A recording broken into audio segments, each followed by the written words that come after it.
स्वागत करते हैं फ्रेंड्स आप सभी का आपके अपने YouTube चैनल में। क्लास 10th की फिजिक्स देखेंगे हिंदी मीडियम वालों के लिए। फ्रेंड्स आज जो चैप्टर हम लोग स्टार्ट कर रहे हैं वो वैद्युत स्टार्ट कर रहे हैं क्लास 10th में।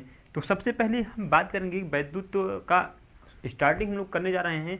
तो एकदम बेसिक से वैद्युत पढ़ना शुरू जाएंगे हम लोग। तो सबसे पहला बात होगा आवेश क्या होता है। ठीक, पहली हेडिंग होगी आपकी आवेश क्या होता है इसमें। ठीक ना, ठीक, सबसे पहली हेडिंग क्या होगी आपकी क्लास 10th में। अगर आप वैद्युत पढ़ने चाह रहे हैं तो सबसे पहली हेडिंग होगी आपकी आवेश क्या होता है। तो फ्रेंड्स देखिए यह क्या है, किसी भी वस्तु का वह प्रॉपर्टीज है जिससे यह वस्तु किसी दूसरी वस्तु को अपनी तरफ अट्रैक्ट करती है या फिर दूसरी तरफ धक्का देती है या फिर उसको रिपल करती है। ऐसे बोल सकते हैं कि किसी भी वस्तु का आवेश एक प्रकार का ऐसा गुण है जो किसी वस्तु को अपने तरफ आकर्षित करती है या फिर उसे प्रतिकर्षित करती है। तो प्रॉपर्टी जब का होगा आवेश का, किसी भी वस्तु का परिभाषा जो होगा, किसी वस्तु का वह गुण है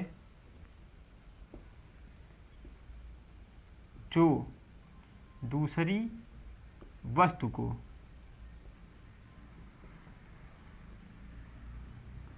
आकर्षित या प्रतिकर्षित करे। ठीक, प्रतिकर्षित करे। ठीक, आवेश की प्रॉपर्टीज क्या होती है कि वह किसी वस्तु को अपने तरफ अट्रैक्ट करेगी या फिर रिपल करेगी। अब देखिए ये पहली बात कह रहा है कि आकर्षित करे या प्रतिकर्षित करे। ठीक है, इसका मतलब कि या तो वो आवेश को अपनी तरफ खींच रहा है या फिर उसको धक्का दे रहा है, यानी कि डबल नेचर है इसका। ठीक है, दोहरी प्रकृति है। मतलब आवेश क्या हो सकता है, तो आवेश के प्रकार होंगे, हम लिखेंगे अगली हेडिंग लिखेंगे आवेश के प्रकार। आवेश के प्रकार। ठीक, अच्छा एक चीज आप देख लीजिए, आवेश को जो है क्यू से व्यक्त करते हैं। ठीक है, या फिर ऐसे या फिर बड़ा क्यू चाहे छोटा क्यू से व्यक्त करेंगे। इसका मात्रक जो होगा आवेश का वो होगा मात्रक कूलाम होगा। ठीक है, मात्रक आवेश का क्या होता है, कूलाम होता है। चलिए देखिए आवेश के प्रकार जो है, आवेश या तो आकर्षित करता है प्रतिकर्षित करता है। ठीक, आवेश का प्रकार जो है वो दो प्रकार का होगा। सबसे पहला होगा आपका आवेश धनावेश, धनावेश। ठीक ना, दूसरा आवेश जो होगा वो होगा ऋणावेश। अब देखिए फ्रेंड्स सबसे पहले जो है धनावेश, फिर दूसरी क्या है ऋणावेश। आवेश दो प्रकार के हैं, तो हम सबसे पहले परिभाषित करेंगे धनावेश क्या होता है। ठीक है, धनावेश क्या होता है। देखिए फ्रेंड्स हमारा उद्देश्य यह है कि हम परिभाषा को रटाएंगे नहीं, आपको डिटेल में दिखाएंगे। हर चीज़ों को आप समझते चलिए। बस अगर ज़्यादा से ज़्यादा हो सके इस वीडियो को शेयर करिए, जितने फ्रेंड्स हो उनके पास शेयर करिएगा बस। देखिए धनावेश क्या होता है कि जैसे अगर कोई वस्तु है, देखिए सबसे पहली बात करिए, मान लीजिए कोई भी पदार्थ है। ठीक है, कोई पदार्थ होता है। ठीक, वह पदार्थ किसी भी परमाणु से मिलकर बना होगा। आप जानते हैं कोई भी पदार्थ हो तो परमाणु से मिलकर बना होगा। ठीक, और परमाणु में जो होते हैं नाभिक होते हैं, अच्छी तरह से आपको पता होगा।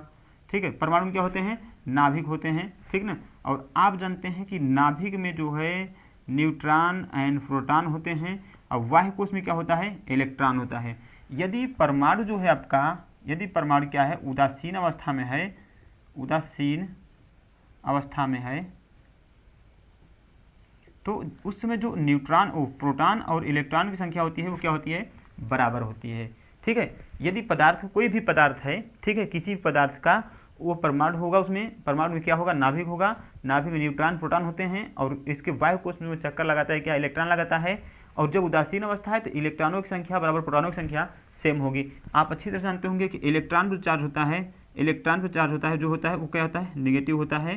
ठीक है, देखिए -1.6 इंटू 10⁻−19 कूलाम इलेक्ट्रॉन पर चार्ज होता है और प्रोटॉन जो चार्ज होता है वो क्या होता है, पॉजिटिव चार्ज होता है, वो होता है +1.6 इंटू 10⁻−19 कूलाम। देखिए जितना इसके पास पॉजिटिव चार्ज है प्रोटॉन पर उतना इलेक्ट्रॉन पर नेगेटिव चार्ज है। मतलब एक धनावेशी दूसरा क्या है ऋणावेशी, सेम मात्रा में, जिसके कारण यह उदासीन रहता है।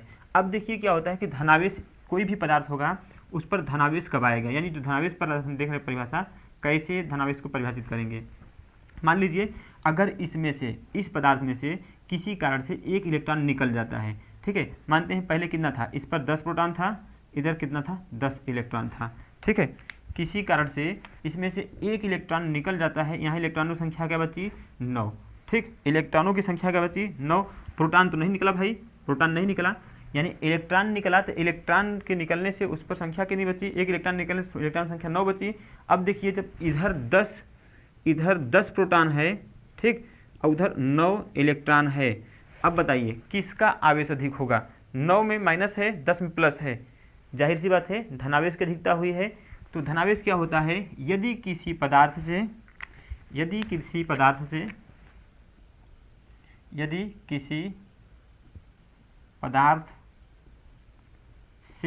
ठीक, यदि किसी पदार्थ से इलेक्ट्रॉन निकलता है तो उस पदार्थ या फिर परमाणु होगा, पदार्थ पर क्या आएगा? धन आवेश आएगा या फिर पॉजिटिव चार्ज आता है, ठीक है, धनावेश आता है। तो आप धनावेश को परिभाषित ऐसे कर सकते हैं कि यदि किसी पदार्थ या परमाणु से यदि इलेक्ट्रॉन निकलता है तो उस पर जो चार्ज आएगा कौन सा आएगा? धनावेश आएगा। हमने आपको दिखाया कि भाई पदार्थ होगा या परमाणु होगा, वो परमाणु से मिलकर बनेगा, परमाणु में नाभिक होंगे, नाभिक में न्यूट्रॉन एंड प्रोटॉन होते हैं, और नाभिक के बाह्य कोश में क्या चक्कर लगाता है? इलेक्ट्रॉन। उदासीन अवस्था में इलेक्ट्रॉन एंड प्रोटॉन संख्या बराबर होती है। जैसे मानो हमने मान लिया था 10 प्रोटॉन था इसका भी 10 इलेक्ट्रॉन था। जब अगर इसमें से एक इलेक्ट्रॉन आप निकाल देंगे तो इलेक्ट्रॉन संख्या क्या हो जाएगी? 9 हो जाएगी। प्रोटॉनों संख्या क्या होगी आपकी? 10 होगी। और आपको पता है कि प्रोटॉनों पर धनावेश कौन सा होता है? धनावेश होता है। तो भाई अब देखो अधिक कौन है? 10 प्रोटॉन है, इधर 9 इलेक्ट्रॉन है, तो आवेश कैसी अधिक होगी? पॉजिटिव आवेश की अधिकता हुई ना। यहाँ देखो ऋण आवेश तो कम हो गया है। तो यही कारण है भाई। देखो यदि किसी पदार्थ से यदि इलेक्ट्रॉन आप निकाल रहे हैं तो वहाँ उस पदार्थ पर कौन सा चार्ज आएगा? धनावेश आएगा। देखिए ऋण आवेश क्या होता है?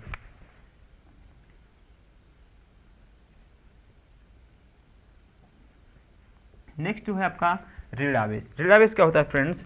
यदि किसी पदार्थ में, देखिए इस बार क्या होना है, जैसे अभी आपने इलेक्ट्रॉन यहाँ से क्या किया? इलेक्ट्रॉन निकाला ना। अब किसी पदार्थ में एक इलेक्ट्रॉन को और दे दिया जाता है, ठीक है। यदि किसी पदार्थ या फिर परमाणु में, ठीक, इलेक्ट्रॉन आता है तो वह परमाणु या फिर पदार्थ जो भी होगा आप बोलेंगे परमाणु ऋणावेशित परमाणु कहलाएगी। ऋणावेशित। अब दिखाते हैं क्यों ऋणावेशित पदार्थ होगा, ठीक है। देखिए क्यों। अभी देखिए यहाँ पर क्या था आपने? प्रोटॉन बराबर इलेक्ट्रॉन उदासीन अवस्था में, ठीक है। इसके पास 10 प्रोटॉन था, इसके पास 10 इलेक्ट्रॉन था, सही है बात। अब भाई इसने एक इलेक्ट्रॉन को और ले लिया, ठीक। इलेक्ट्रॉन संख्या क्या हो गई? 11 हो गई। प्रोटॉन संख्या आपकी क्या रही? 10 ही रही, है ना। आपको पता है कि 1 + 1.6 × 10⁻⁻19 कूलाम का आवेश होता है किस पर? प्रोटॉन पर, जबकि इलेक्ट्रॉन पर होता है 1.6 × 10⁻⁻19 कूलाम का धन आवेश ऋण आवेश में होता है। तो देखो इस पर 10 है, इस पर 11 है, किसकी अधिकता हुई भाई? ऋण आवेश की अधिकता हुई ना। तो जाहिर सी बात है ऋण आवेश की अधिकता हो रही है। तो अब परिभाषित कैसे करेंगे ऋण आवेश पदार्थ का? किसी पदार्थ में इलेक्ट्रॉन आता है तो परमाणु ऋणावेशित पदार्थ कहलाता है। यानी किसी भी पदार्थ में यदि इलेक्ट्रॉन की अधिकता हो रही है तो वह कौन सा परमाणु होगा? आपका ऋणावेशित पदार्थ होगा। अगर किसी भी पदार्थ से इलेक्ट्रॉन निकल रहा है तो उस पदार्थ पर आने वाला आवेश कौन सा होगा? धनावेश होगा, ठीक है। जाहिर सी बात है हमने आवेश को इतने अच्छे से देखा। आवेश 2 प्रकार के होंगे, ठीक, धनावेश और ऋणावेश। अब आपको एक चीज़ यहाँ देखा होगा कि हमने दोनों में देखा इलेक्ट्रॉन को ही निकाल रहे हैं। क्या? इलेक्ट्रॉन को ही निकाल भी रहे हैं, ठीक, और इलेक्ट्रॉन को ले भी रहे हैं, ठीक ना। जबकि देखिए आप चाहो तो प्रोटॉन को भी निकाल सकते हो, इलेक्ट्रॉन को भी निकाल सकते हो, दोनों को कर सकते हो ना। लेकिन हम केवल और केवल इलेक्ट्रॉन को निकाले हैं और इलेक्ट्रॉन को एंट्री भी कराए हैं। इसका कारण क्या है? 2 कारण होते हैं। सबसे पहली कारण है मास ऑफ इलेक्ट्रॉन। इसका मतलब क्या है? इलेक्ट्रॉन की द्रव्यमान, ठीक है। देखो भाई इलेक्ट्रॉन का द्रव्यमान जो होता है वो हल्का है किसके? प्रोटॉन के द्रव्यमान के, ठीक है। प्रोटॉन के द्रव्यमान से हल्का है, क्योंकि आप जानते हैं इलेक्ट्रॉन द्रव्यमान जो होता है वो आपका होता है 9.1 × 10⁻31 kg होता है, ठीक है। जबकि प्रोटॉन का होता है आपका,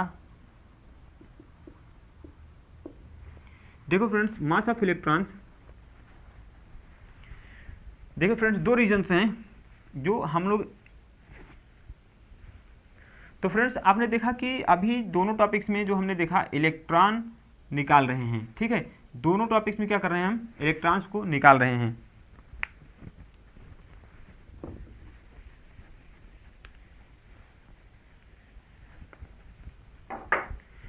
तो फ्रेंड्स ये आपने देखा। इसके बाद आप ये देख रहे होंगे कि दोनों में हम हर बार इलेक्ट्रॉन को निकाल रहे हैं या फिर ले रहे हैं। ठीक है, मतलब इलेक्ट्रॉन निकल रहा है तब भी हमारा आवेश ही तो चेंज हो रहा है आवेश, और इलेक्ट्रॉन ले रहे हैं तब भी आवेश चेंज हो रहा है, जबकि हम प्रोटॉन के बारे में बात नहीं कर रहे हैं। क्यों, ऐसा क्या कारण है?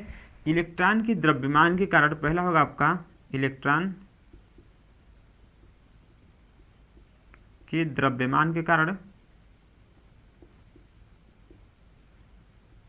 ठीक, और दूसरा आपका होगा वो आपका नाभिकीय बल के कारण। नाभिकीय बल के कारण, भाई दुनिया का सबसे बड़ा बल कौन है? नाभिकीय बल है। देखिए सबसे बड़ी बात है कि इलेक्ट्रॉन जो है हल्का है भैया, हल्का है किससे? प्रोटॉन से, ठीक ना। अगर जो हल्का है उसकी गति हम ज़्यादा करा सकते हैं, तो प्रोटॉन को हम क्यों लें? प्रोटॉन को नहीं ले सकते क्योंकि वेट उसका 1837 गुना एक्स्ट्रा होता है इलेक्ट्रॉन के मास का, मास ऑफ इलेक्ट्रॉन से। दूसरी बात है नाभिकीय बल। देखो जो प्रोटॉन है आपका वो नाभिक के पास है, इसको नाभिक पकड़ा रखा है, जबकि इलेक्ट्रॉन नाभिक से दूर रहता है। आप अच्छी तरह जानते हैं इलेक्ट्रॉन नाभिक से दूर रहता है, तो देखो जितना इससे नाभिक से जितना दूरी बढ़ेगी इसकी पकड़ कम होगी, ठीक है। जबकि नाभिक के पास कौन है? आपका प्रोटॉन है, तो इसकी पकड़, प्रोटॉन की पकड़ नाभिक से ज़्यादा है, जिससे प्रोटॉन को हम नहीं बाहर निकाल सकते हैं। तो दो रीजन्स होते हैं कि हम जो इलेक्ट्रॉन के आधार पर हम आवेश की गणना करते हैं, इलेक्ट्रॉन के आधार पर करते हैं। क्या कारण होगा? इलेक्ट्रॉन के द्रव्यमान के कारण, दूसरा होगा नाभिकीय बल के कारण। तो फ्रेंड्स ये रहे आवेश की कुछ प्रॉपर्टीज। आप चाहें तो इसका स्क्रीनशॉट लीजिए। इसके बाद हम लोग पढ़ेंगे आवेश के गुणधर्म, आवेश ठीक के गुण, ठीक। तो फ्रेंड्स जो आवेश के गुण हैं वो सबसे पहला होगा, देखो सबसे पहले हम जो पढ़ेंगे आवेश के गुण में वो होगा आपका जो आवेश धनावेश होगा, धनावेश से वैद्युत बल रेखाएं, वैद्युत बल रेखाएं निकलती हैं तथा ऋणावेश पे जाती हैं,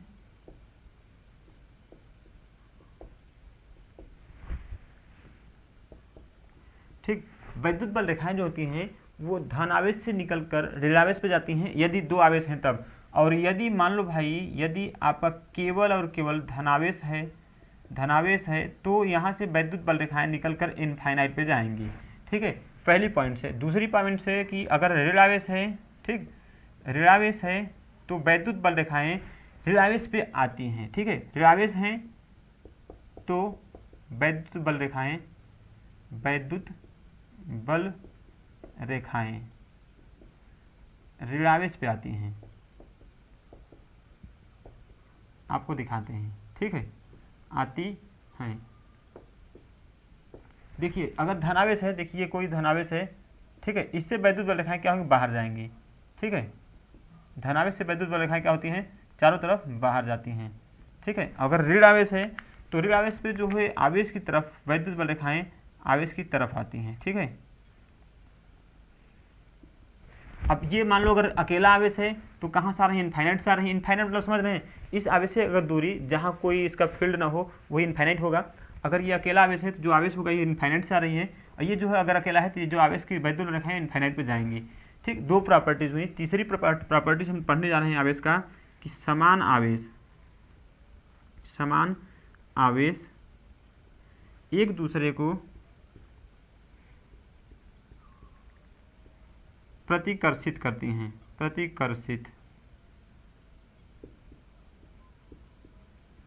करते हैं, ठीक। समान आवेश जो होते हैं एक दूसरे को प्रतिकर्षित करते हैं। अब ऐसे हम लिखवाएंगे नहीं, आपको दिखाते हैं। देखो भाई समान आवेश मतलब देखो एक नेचर का, अगर ये धन आवेश है और ये धन आवेश है, ठीक है, इसको रिपल कैसे करेगा? देखो धन आवेश से जो वैद्युत बल रेखाएं होती हैं वो लगातार निकलती रहती हैं, ठीक है। धनावेश से निकलकर कहाँ आती हैं? ऋणावेश की तरफ या फिर इनफाइनाइट की तरफ जाती हैं, ठीक है।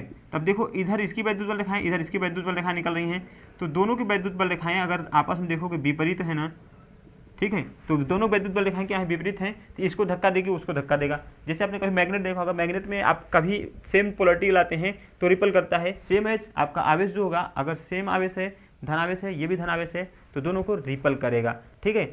अब वही चीजें हैं अगर असमान आवेश हैं, असमान आवेश हैं तो एक दूसरे को तो एक दूसरे को आकर्षित करेगा, ठीक,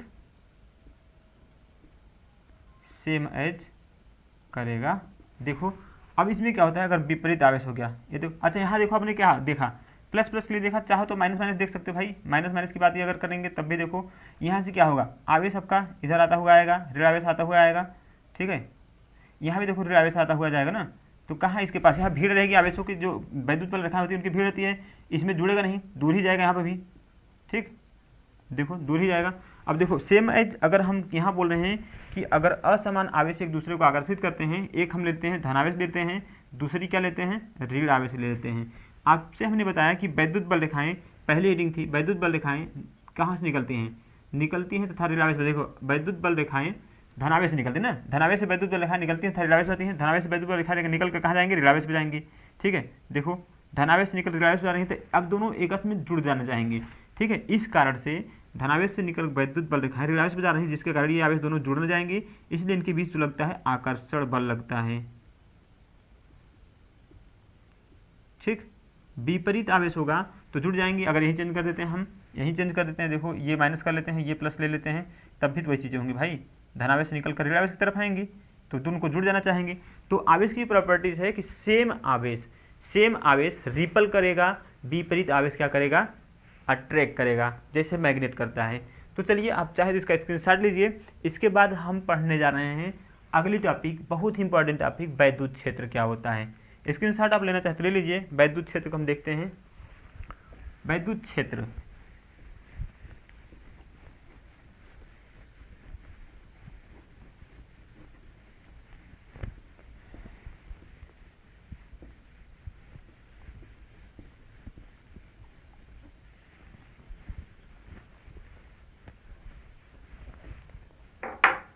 देखिएगा, वैद्युत क्षेत्र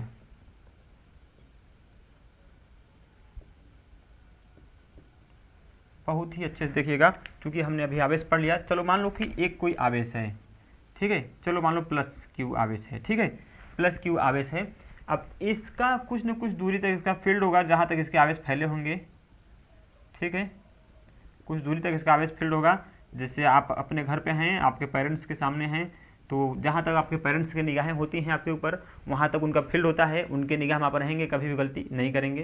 तो वही चीज़ है, एक हमने प्लस क्यू आवेश लिए रखा है, ठीक। अब इसकी कुछ दूरी तक इसकी रेंज होगी, कुछ दूरी तक इसका जो है वैद्युत क्षेत्र होगा ना। अगर इसके मध्य कोई दूसरा आवेश हम लाते हैं, इसके क्षेत्र में दूसरा आवेश कोई लाएंगे, अगर ये प्लस क्यू आवेश होगा, तो देखो अभी आपने पढ़ा कि सेम आवेश क्या करेंगे, प्रतिकर्षित करेंगे। अगर ये प्लस क्यू आवेश होगा तो इस फील्ड में आएगा, जिसको क्या करेगा, रिपल करेगा, और माइनस क्यू आवेश होगा तो इसके फील्ड में जैसे आएगा अपने तरफ अट्रैक्ट कर लेगा। तो कहने का मतलब ये है कि भाई किसी भी आवेश के, देखो ये आवेश ना, किसी भी आवेश के चारों ओर का वह क्षेत्र जहाँ किसी अन्य आवेश को लाने पर आकर्षण या प्रतिकर्षण बल का अनुभव होता हो, वो क्या कहलाएगा, वैद्युत क्षेत्र कहलाएगा। ठीक है, समझ में आ गया होगा, आई होप, उम्मीद करते हैं। फिर से देख लो एक बार, ये क्या है, एक कोई हमारा चार्ज वैद्युत क्षेत्र है, इसका कुछ दूरी तक रेंज होगा, चारों तरफ रेंज होगा इसका, इसके वैद्युत क्षेत्र में, इसके क्षेत्र में अगर किसी आवेश को हम ला रहे हैं, ठीक, तो उस पर आकर्षण या प्रतिकर्षण बल लग रहा है, तो क्या कारण है, वैद्युत क्षेत्र है। ठीक है, किसी आवेश के चारों ओर वह क्षेत्र जहां पर किसी दूसरे आवेश को हम ला रहे हैं, तो उस पर लाने में आकर्षण या प्रतिकर्षण बल का अनुभव किया जा रहा है, तो वह क्षेत्र क्या कहलाएगा, वैद्युत क्षेत्र कहलाएगा। परिभाषा लिखते हैं, किसी आवेश का चारों ओर का वह क्षेत्र जहां किसी अन्य आवेश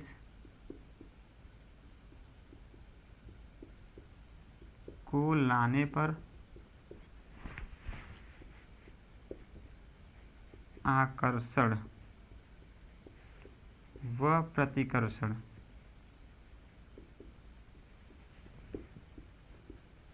बल का अनुभव हो, वैद्युत क्षेत्र कहलाता है। ठीक फ्रेंड्स, देखो परिभाषा आपका हुआ, किसी आवेश के चारों ओर का वह क्षेत्र जहां पर किसी अन्य आवेश को लाने में आकर्षण या प्रतिकर्षण बल का अनुभव होता हो वह क्या कहलाएगा, वैद्युत क्षेत्र कहलाएगा। ठीक है, तो देखो आपको वैद्युत क्षेत्र की परिभाषा हो चुका है। इसके बाद हम लोग पढ़ेंगे वैद्युत धारा। अगली हेडिंग होगी आपकी वैद्युत धारा।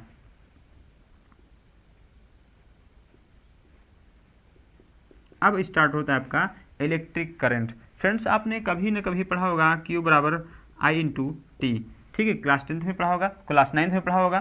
ठीक है, Q बराबर I इंटू टी। जहाँ पर क्या होता है, जहाँ Q क्या है, आवेश की मात्रा है,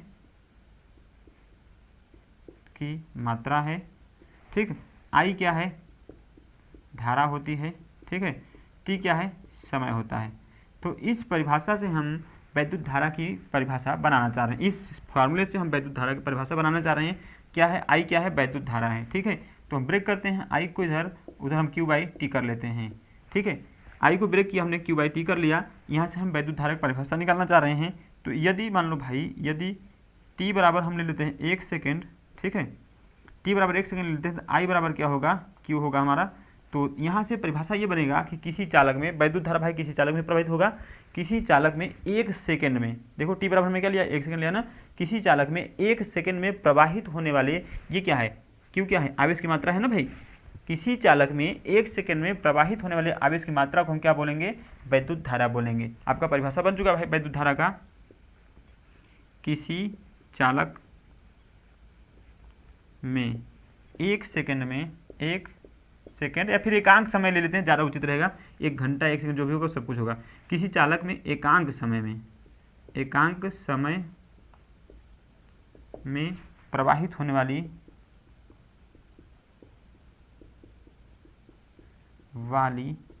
आवेश की मात्रा, ठीक, आवेश की मात्रा वैद्युत धारा कहलाती है।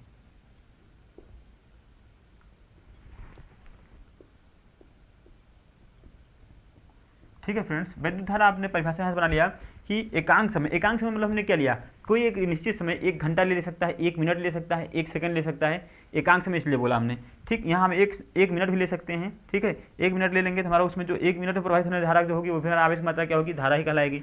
1 घंटा लेंगे तभी हम 1 रखेंगे, जो 1 घंटा में जितना आवेश प्रवाहित होगा वैद्युत धारा ही कहलाएगा। इसलिए हमने क्या लिया, यहाँ सबसे उचित अच्छा वर्ड लगा हमको एकांक समय। ठीक, एकांक समय में दूसरी परिभाषा आप लिख सकते हैं कि आवेश प्रवाह की दर को, ठीक, सेकेंड परिभाषा लिखते हैं आवेश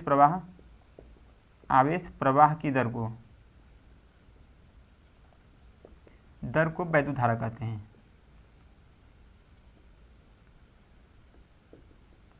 तो फ्रेंड्स वैद्युत धारा जो है, आवेश प्रवाह की दर को वैद्युत धारा कहते हैं। यहां लिखते हैं वैद्युत धारा का मात्रक। ठीक है, वैद्युत धारा का मात्रक, देखो आपने निकाला I बराबर Q बाई टी। Q यानी आवेश का मात्रक क्या होता है, कूलाम होता है भाई, कूलाम होता है।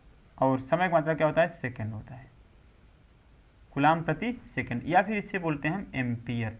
एक वैज्ञानिक थे, ठीक, एम्पियर, उनके सम्मान में वैद्युत धारा का मात्रक एम्पियर रखा गया है। ठीक है, और बात करेंगे कि राशि कैसी है भाई, वैद्युत धारा आपका अदिश राशि है। ठीक है, अदिश राशि है।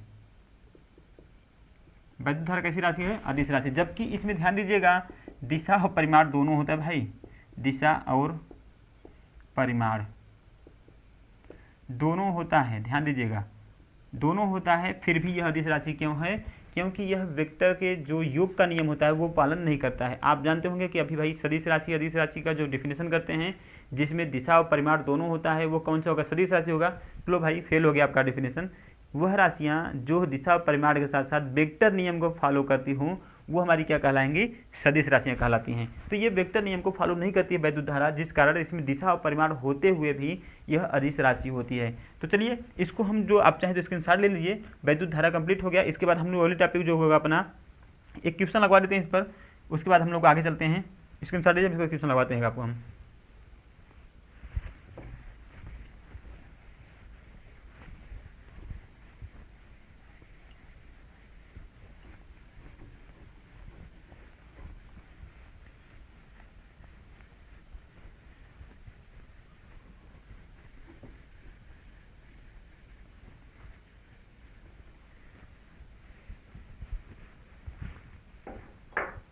चलिए फ्रेंड्स एक क्वेश्चन लगवाते हैं। क्वेश्चन आपका है, एक चालक तार में 0.5 एम्पियर की धारा प्रवाहित होती है तो उसमें कुल आवेश की मात्रा की गणना करें। चलो क्वेश्चन आपका रहा,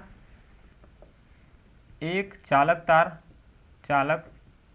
तार में 0.5 एम्पियर की विद्युत धारा प्रवाहित